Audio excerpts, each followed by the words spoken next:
आज हम पढ़ने वाले हैं समांतर रेखाओं के बारे में, और समांतर रेखाओं में तीन कोणों के बारे में पढ़ेंगे। पहला है हमारा संगत कोण, और दूसरा है हमारा एकांतर कोण, और तीसरा है शीर्षाभिमुख कोण। तो हम शीर्षाभिमुख से स्टार्ट करते हैं। तो शीर्षाभिमुख कोण कौन से होते हैं और कैसे होते हैं, और इनमें क्या क्या इसकी खासियत होती है। जैसे कि मैंने मान लीजिए इसको मान लीजिए एक रेखा, और इस रेखा के ऊपर दूसरी रेखा रख दी हमने।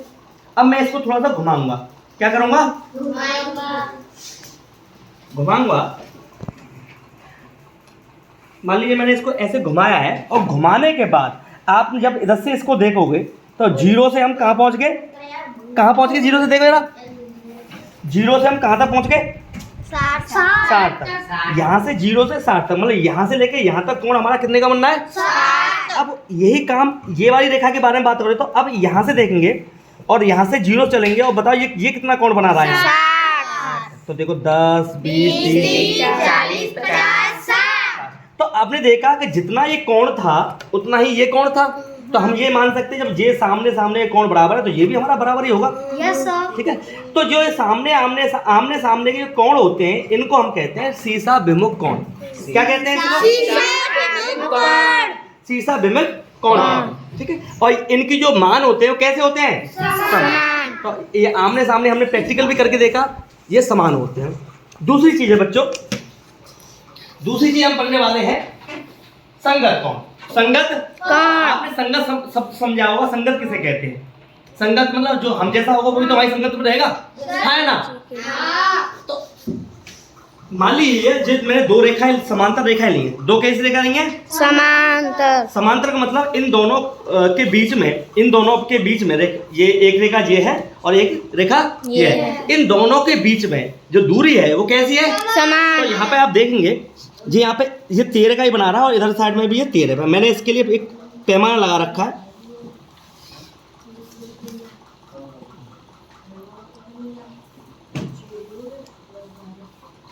ये हमने पैमाना लगा रखा है। पैमाने में आप देखें यहाँ से 13.2 के लगभग समथिंग है, और यहाँ पे भी 13.2 के समथिंग है। इसका मतलब ये दोनों बीच में जो दूरी है कैसी है? समान है। तो अब इसमें मैंने इस जो कोण अभी बताए थे इसका नाम क्या रखा? मैंने 1 रख दिया, ये वाले कोण का नाम रख दिया 2, इसका 4 और इसका 3। ऐसे ही इसके नीचे वाले हैं 5, 6, 7, 8। अब हम इसे पहचानेंगे कैसे कौन सा कोण संगत कोण है?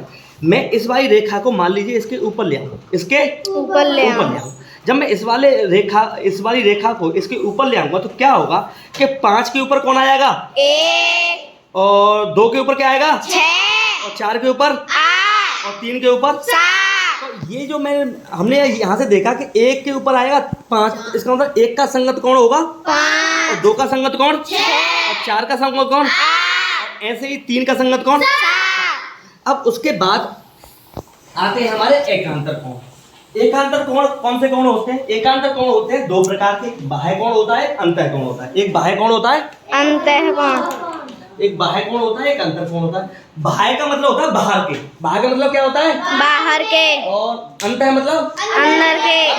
अब यहाँ पे आप देखेंगे बच्चों, इसमें जो इन दो रेखाओं के अलग हैं, ऊपर नीचे हैं, उसको हम कहेंगे बाह्य कोण।